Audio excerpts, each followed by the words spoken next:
है आप सभी दर्शकों का। जैसा कि आप सभी प्राय देखा करते हैं कि मैं प्रदूषण के ऊपर वीडियो बनाया करता हूँ और बच्चों के साथ, क्योंकि बच्चे ही हमारे कल हैं, अपने माता पिता के कल हैं और देश के भविष्य हैं। इसलिए इन बच्चों को जागरूक करना, और बच्चे ही देश को जागरूक करेंगे। क्यों कि आने वाली पीढ़ी, आज भारत की सबसे ज़्यादा जनसंख्या किसकी है? युवाओं की है। इसलिए ये ज़रूरी है कि युवाओं द्वारा युवाओं को और देश को जागरूक किया जाए। आज देश में राजनीति पर बात होती है, पॉलिटिक्स पर बात होती है, लेकिन पोल्यूशन पर बात कोई नहीं कर रहा। इसलिए मेरे साथ ये रजू भैया यूनिवर्सिटी के बच्चे हैं और देख रहे होंगे कि सफ़ेद सा ये जो आवरण, क्या बोलते हैं इसको? अप्रॉन ना? तो ये जो है ये पहले ये है फार्मेसी के बच्चे हैं। आप लोग क्या कर रहे हैं? बी फार्मा कर रहे हैं। आपका क्या नाम बेटे? अंसारी साहिबा। आपका क्या नाम है जी? क्या नाम है आपका? जी आपका? आपका? जी आपका? जी। तो ये बच्चे जो हैं, आइए आप भी आइए। आपका क्या नाम है? हाँ इधर आ जाइए, इधर आ जाइए। तो इन बच्चों का नाम लेने का मतलब इस वीडियो में कि ये जब भी ये वीडियो देखेंगे तो अपने आप को इसमें इंट्रोड्यूस करते हुए पाएंगे और अपने आप को देखेंगे तो इन्हें खुशी महसूस होगी, उत्साहित होंगे ये। तो बहन क्या नाम बताया आपने? मेरा नाम अंसारी साहिबा है। तो अंसारी साहिबा बहन, ये बताओ बेटी है, सबसे पहले तो आपका बहुत बहुत धन्यवाद और आपका बहुत बहुत स्वागत है मेरे चैनल पर। और आपने इतनी साहस जुटाई कि प्रदूषण के मुद्दे पर बात करने के लिए एक बेटी जो है, और इस समाज में बेटियां जो हैं, जो नारी शक्ति है, नारी शक्ति जो जागरण का काम करती है, जो जागृत कर सकती है, मुझे लग रहा हम सभी नहीं कर सकते हैं, क्योंकि एक मातृशक्ति को कई रूप में देखा जा सकता है। तो चलिए हम बात करते हैं। बहन ये बताओ कि क्या प्रदूषण है? जी। कैसे महसूस होता है? कैसे महसूस होता है? हम तो फार्मेसी के स्टूडेंट हैं, हम तो पढ़ते हैं कि हमारे रेस्पिरेटरी सिस्टम से होने वाली बहुत सी बीमारियां हैं जिनका बहुत बड़ा रीज़न है कि प्रदूषण है। जी। अस्थमा हो गया, ब्रोंकाइटिस हो गया, एम्फाइसीमा हो गया, ये सारी बीमारियां जो है ये सब एक एयर पॉल्यूशन की वजह से। ठीक है। तो ये बताओ कि ये जो पोल्यूशन है कहाँ किन किन सोर्सों से होता है, हम जानना चाहते हैं। जैसे पॉलीथीन है, जो तमाम फैक्ट्रीज हैं, जो केमिकल्स हैं, जो carbon dioxide, carbon monoxide, nitrogen, जो और कौन सी गैसें हैं जो हमारे ह्यूमन बॉडी को नुकसान कर रही है, जो रेस्पिरेटरी क्या कहते हैं सिस्टम को जो है वो हार्म कर रही है।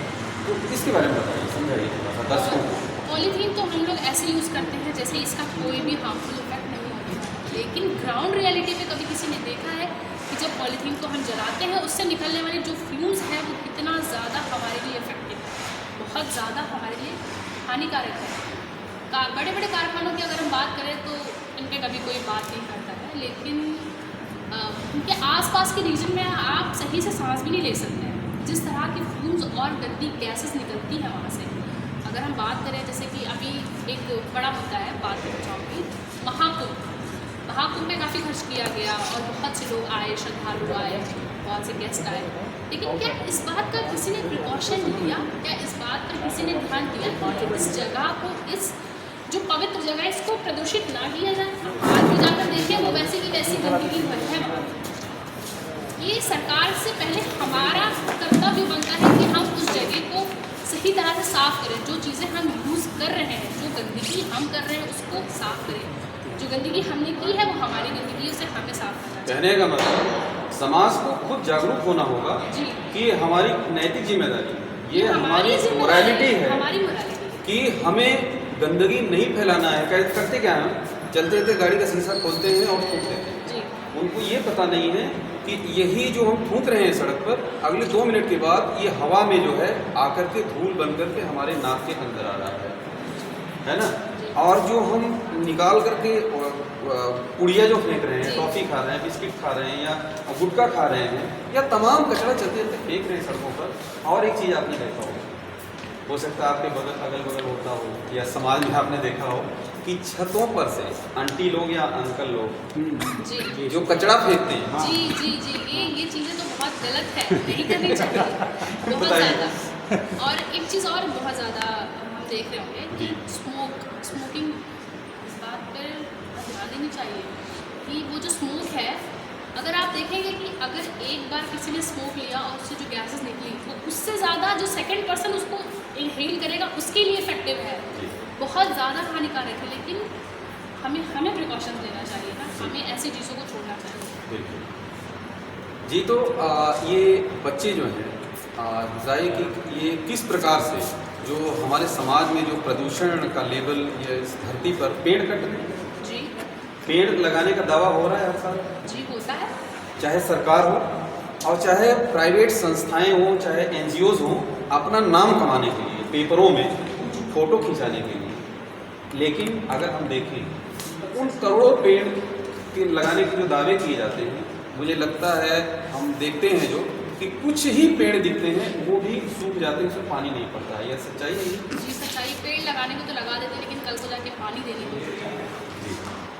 लेकिन हाँ, ये चीज़ें कहूँगी कि हमारी जो कैंपस है यहाँ पे सफाई और पेड़ पौधों और फूल, इन सब चीज़ों का बहुत ध्यान दिया नहीं, ये रज्जू भैया यूनिवर्सिटी में ये जो प्रोफेसर NP सिंह साहब हैं, जी। उनके लिए बहुत बहुत साधुवाद है, उनका बहुत बहुत आभार है। पूरे ये सिर्फ रज्जू भैया यूनिवर्सिटी की तरफ से नहीं, बल्कि पूरे मानव जगत की ओर से कि ऐसे एक महामानव जो कि ये पूरा जीवन अपना साइकिल से उन्होंने गुजारा है। जी जी और पूरा जीवन जो है उनका पर्यावरण के लिए समर्पित है, पेड़ पौधों के लिए समर्पित है, मानव जीवन के लिए समर्पित है। तो ऐसे लोगों को साधुवाद है और बहुत बहुत प्रणाम है ऐसे लोगों को। जी। तो ये बताइए कि आप लोग मेडिकल की स्टूडेंट हैं, दर्शकों को क्या बताना चाहेंगे कि किस प्रकार से हमें अवेयर होना चाहिए और प्रदूषण को कैसे हम नहीं, जो डे टू डे लाइफ है जो है हम घरों में, जैसे हम क्या करते हैं कि डेली या हर दूसरे तीसरे दिन जब भी बाजार जाते हैं, धनिया, प्याज, टमाटर, लहसुन, मिर्ची, कई पॉलीथीन लेकर के आते हैं, दुकानदार के पास जाते हैं कि डे टू डे लाइफ में हम क्या कर रहे हैं, डेली पॉलीथीन ला रहे हैं, उस पॉलीथीन को हम जला रहे हैं, और या हमारे जो ड्रेनेज सिस्टम है वो पॉलीथीन से ब्लॉक हो रहा नहीं हो रहा। जी हो रहा है। आप यहाँ से निकल के बाहर जाइए, आप उस तरफ वाली जो रोड्स है उस तरफ जाइए, आपको दिख जाएगा कि ड्रेनेज सिस्टम किस तरह से ब्लॉक है और किस तरह से उस तरफ गंदगी भी है। जी। तो बताओ जो लोग हैं उनको बताइए कि आपको क्या पॉलीथीन लेकर आना चाहिए। पहली चीज़ है तो पॉलीथीन जैसी चीज़ों का तो यूज़ नहीं करना चाहिए, और दूसरी चीज़ ये है कि हमें इस बात का ध्यान देना चाहिए कि हम कोई भी चीज़ खा रहे हैं, जैसे किसी भी कोई कंटेनर है, कोई भी पेपर है, कोई भी पॉलीथीन है, कुछ भी है, प्लास्टिक है, तो कुछ देर कैरी कर सकते हैं हाथ में, सामने डस्टबिन आएगा तो उसमें हम डाल देंगे।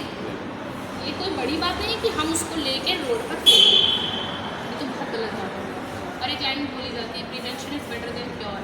हम क्योर के लिए तो बहुत दवाएं यूज़ कर रहे हैं, लेकिन प्रिवेंशन कोई कर रहा है, कोई प्रिवेंट कर रहा है। सबसे बड़ी चीज़ तो पॉल्यूशन है, इससे कोई अपने आप को प्रिवेंट कर रहा है, कोई प्रिकॉशंस ले रहा है, कोई भी नहीं कर रहा है। और फिर ऐसा है कि बीमारियाँ हो रही हैं और हमें दवाई हम ले रहे हैं, इसका कोई फ़ायदा नहीं है। कैसे होगा जो हम, सबसे पहली चीज़ तो हम जो गैसेज अपने अंदर इनहेल कर रहे हैं कितनी हार्मफुल है, इस पर तो सोचना चाहिए, बात करनी चाहिए। बिल्कुल।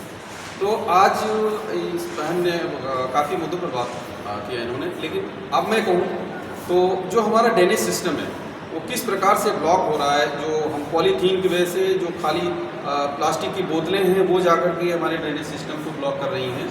और घर घर के सामने देखें तो हमारे ही घर का कि जो टॉयलेट का पानी है हमारे घर के सामने रुक जाता है, और लोग फॉर्च्यूनर और बहुत तमाम गाड़ियाँ कोट पैंट पता नहीं क्या क्या पहन के निकलते हैं, पता नहीं कौन सा परफ्यूम और क्रीम लगा के निकलते हैं, लेकिन ये ख्याल नहीं कि मेरे ही घर का पानी मेरे घर के सामने बह रहा है और वही मेरी गाड़ी में लग रहा है, मेरे जूते के साथ फिर वापस घर में आ रहा है।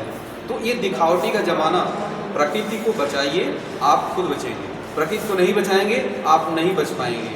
तो अब क्या आवश्यकता नहीं है, मैं आप सभी से पूछ रहा हूँ, क्या आवश्यकता नहीं है कि जो वाटर ट्रीटमेंट प्लांट है, जो STP है, जो सीवेज ट्रीटमेंट प्लांट हैं, उनका एक जनसंख्या आधारित उनका जो है उनको लगाया जाए, उनको प्लांट किया जाए और पूरे इलाके के गंदे पानी को इकट्ठा किया जाए। उस गंदे पानी को प्यूरिफाई करके, कई शहरों में ऐसा हो रहा है जहाँ तक कि पीने के पानी को भी उससे पीने का पानी बनाया जा रहा है। इसी महाकुंभ में हमने अपने चैनल पर हमने वीडियो डाला है कि जो एसटीपी लगाई गई है उससे आरओ किया जा रहा है पानी, जो टॉयलेट का पानी है वो पीने के पानी लायक बनाया जा रहा है उसको, समझ रहे हैं। और आने वाले दिनों में ऐसा होगा, आपको भी उस पानी को पीना पड़ेगा।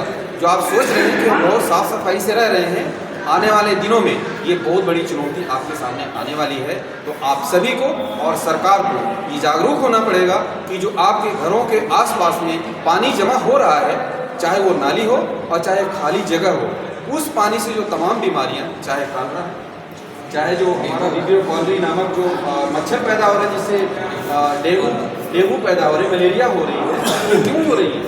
अभी बारिश आते ही डेंगू इस तरह से फैल जाता है। लेकिन बारिश के पहले से हमें प्रिवेंशन लेना चाहिए ना, प्रिकॉशंस लेना चाहिए ना, कि अगर अब बारिश आएगी इसके बाद प्रॉब्लम्स क्रिएट होगी हम सभी के लिए, और हम सबको फेस करना पड़ता है, प्रॉब्लम्स होती है, प्रॉब्लम्स चाहे डेंगू हो, चाहे टाइफाइड हो। टाइफाइड फीवर इस तरह से फैल जाएगा कि हर जगह आप देखेंगे टाइफाइड फीवर, वायरल फीवर। लेकिन इन सब का कारण तो यही है ना कि हम ही सब चीज़ों को पॉल्यूट कर रहे हैं, फिर वो हमें इफेक्ट करती है। तो अब हम वीडियो के अंतिम पड़ाव की ओर हैं, तो इसलिए आप सभी से आग्रह है कि जो चैनल पर जो लोग नए हैं, मेरे चैनल को सब्सक्राइब जरूर करिएगा और लाइक करिएगा, और प्यारा सा कमेंट आपका जरूर चाहिए। और अगर ये वीडियो अच्छा लग रहा है तो शेयर जरूर करिएगा, क्यों कि आपका जो सब्सक्रिप्शन है या जो कमेंट है मेरे लिए बिग मोटिवेशन होगा, और ताकि मैं ऐसे ही समाज को जागरूक करता रहूँ और ऐसे ही नए नए वीडियो बनाता रहूँ और आप सभी तक पहुँचाता रहूँ। आप सभी का बहुत बहुत आभार। आप सभी कुछ बोलना चाहते हैं? बताइए, शर्माने की बात नहीं, बताइए कि प्रदूषण को कैसे कंट्रोल किया जा सकता है?